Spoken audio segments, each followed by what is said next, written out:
이재명은 성남시장일 때 시장다웠다. 경기도지사일 때 도지사다웠다. 대통령일 때 대통령다울 것이다. 어느 지지자께서 해주신 말씀입니다.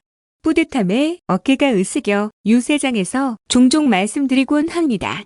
그러다 문득 대통령다움이란 뭘까 하는 물음의 생각이 닿았습니다. 물론 세상 근본적인 변화의 주체는 두말할 나위 없이 국민, 민중입니다. 그 국민의 뜻을 대통령들의 대통령다운 결단들이 이행할 때 세상을 조금 더 빨리 진일보해왔습니다. 세계 역사상 가장 위대한 대통령의 결단은 링컨 대통령의 노예 해방 선언일 것입니다. 사람의 신분을 없앤 위대한 선언이라 생각합니다. 1998년 김대중 대통령은 일본의 대중문화 개방을 결사 반대하는 이들에게 결코 두려워 말라라고 말씀하셨습니다. 대한민국의 유서 깊은 문화가 일본의 대중문화에 잠식당할 리 없다는 대통령님의 확신에는 우리 문화에 대한 높은 자긍심, 국민에 대한 두터운 신뢰가 있었습니다.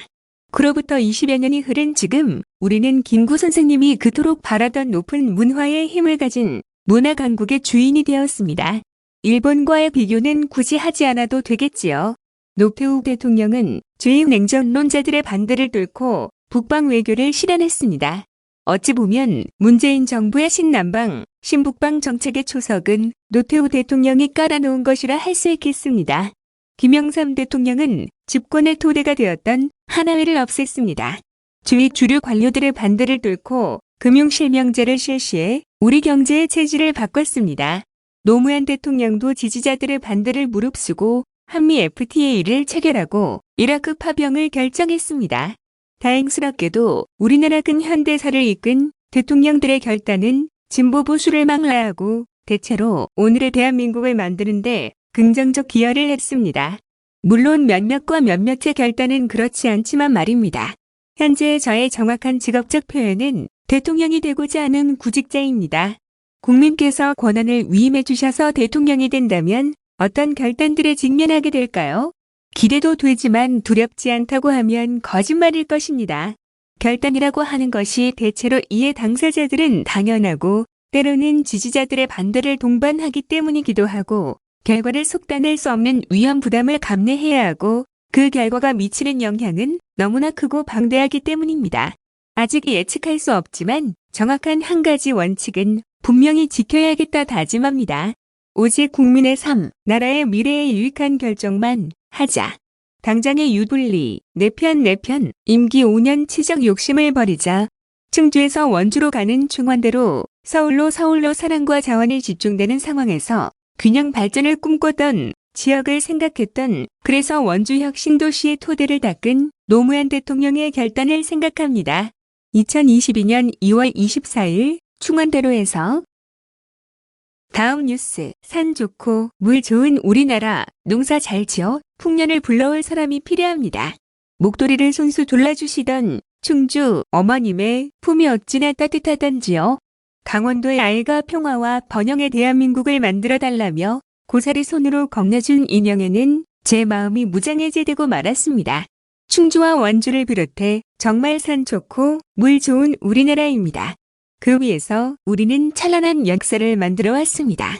황무지에서 세계 10대 강국으로 성장했고 코로나 팬데믹도 굳건하게 버텨내고 있습니다.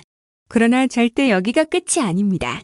우리나라는 더 발전하고 더 살기 좋아질 여력이 무궁무진한 나라입니다. 비옥한 토대, 위대한 국민, 모든 조건을 갖췄습니다.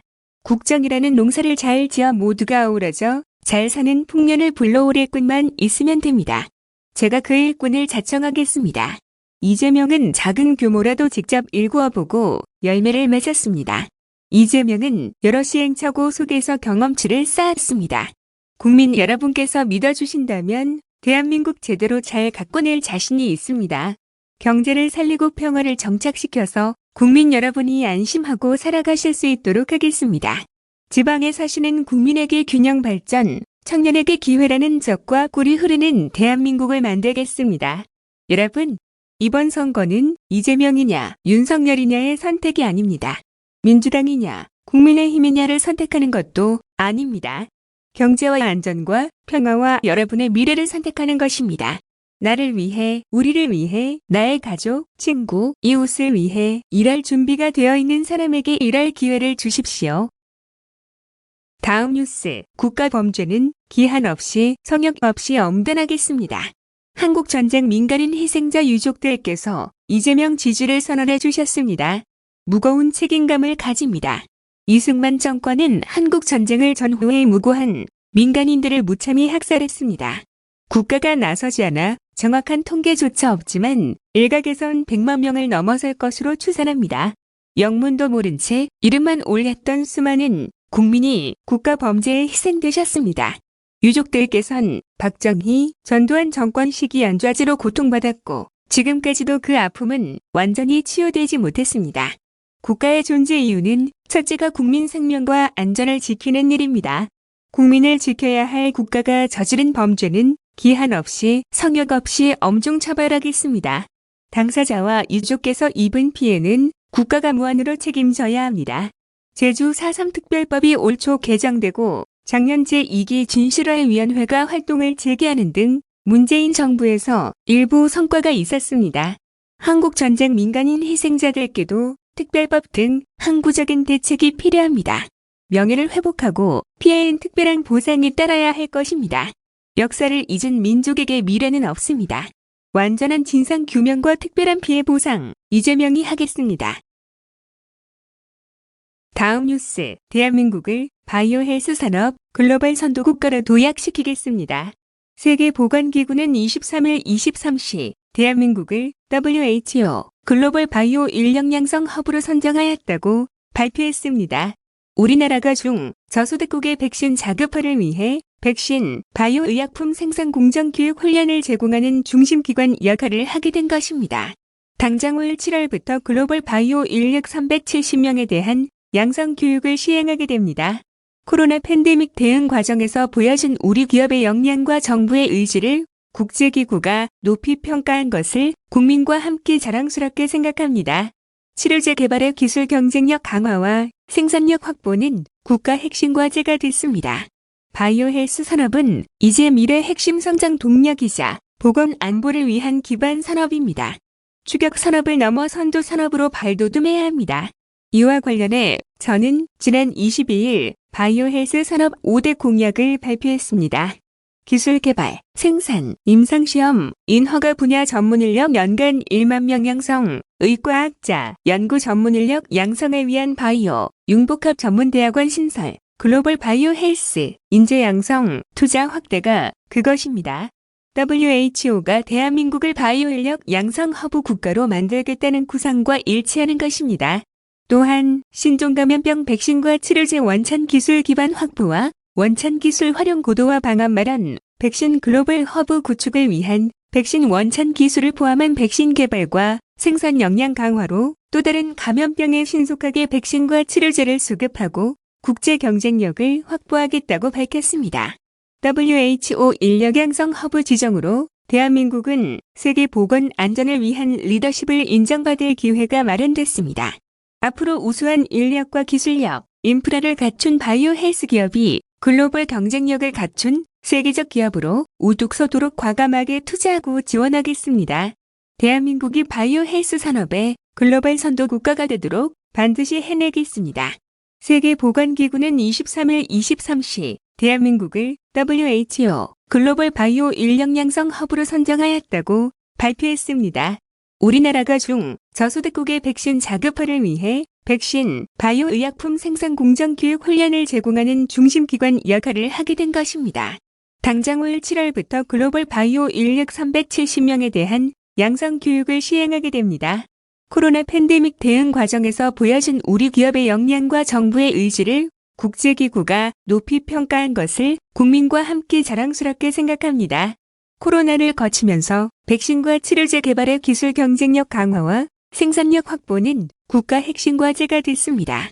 바이오 헬스 산업은 이제 미래 핵심 성장 동력이자 보건 안보를 위한 기반 산업입니다. 추격 산업을 넘어 선도 산업으로 발돋움해야 합니다.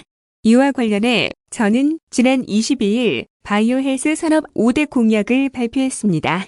기술 개발, 생산, 임상시험, 인허가 분야 전문 인력 연간 1만 명 양성, 의과학자, 연구 전문 인력 양성을 위한 바이오, 융복합 전문대학원 신설, 글로벌 바이오 헬스, 인재 양성, 투자 확대가 그것입니다. WHO가 대한민국을 바이오 인력 양성 허브 국가로 만들겠다는 구상과 일치하는 것입니다. 또한 신종감염병 백신과 치료제 원천 기술 기반 확보와 원천 기술 활용 고도화 방안 마련, 백신 글로벌 허브 구축을 위한 백신 원천 기술을 포함한 백신 개발과 생산 역량 강화로 또 다른 감염병에 신속하게 백신과 치료제를 수급하고 국제 경쟁력을 확보하겠다고 밝혔습니다. WHO 인력 양성 허브 지정으로 대한민국은 세계 보건 안전을 위한 리더십을 인정받을 기회가 마련됐습니다. 앞으로 우수한 인력과 기술력, 인프라를 갖춘 바이오 헬스 기업이 글로벌 경쟁력을 갖춘 세계적 기업으로 우뚝서도록 과감하게 투자하고 지원하겠습니다. 대한민국이 바이오 헬스 산업의 글로벌 선도 국가가 되도록 반드시 해내겠습니다.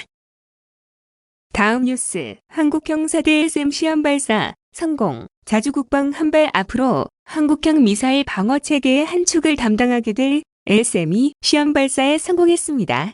4조 원 수출 계약이 체결된 청궁2의 이은 쾌거입니다. 한국형 사드로 불리는 LSM은 2년 이내에 개발이 완료될 전망입니다. 날아오는 미사일을 고도 60km 이상에서 요격할 수 있어 30km 이하의 하층부를 담당하는 천궁2와 패트리앗 미사일 등과 함께 다층적인 방어 체계를 구축하게 됩니다. 그동안 수도권을 겨냥한 장사정포 위협에 대응 필요성이 제기돼 왔는데 한국형 아이언돔으로 불리는 장사정포 요격체계 시험 발사가 성공리에 진행된 것도 크게 기뻐할 일입니다. 나아가 이런 무기들은 수출을 늘리는 효과까지 있습니다. 그러니 천문학적인 금액을 들여 무기를 수입하는 것보다 투자와 개발을 통해 국산화를 하는 것이 훨씬 자주국방과 경제 측면에서도 이롭습니다. 우리 손으로 초고난도의 첨단 무기를 얼마든지 개발할 수 있다는 데 커다란 자부심을 느낍니다. LSM 개발과 시험 발사에 힘써주신 국방과학연구소 관계자 여러분께 감사의 마음을 전하며 저도 하루빨리 한국형 미사일 방어 체계가 완성될 수 있도록 노력하겠습니다. 정치권도 더 이상 소모적인 사드 추가 배치 논란을 중단하고 국방력 강화의 힘을 하나로 모으는 계기가 되길 바랍니다. 자주국방 든든한 대한민국 준비된 안보 대통령 이재명이 하겠습니다.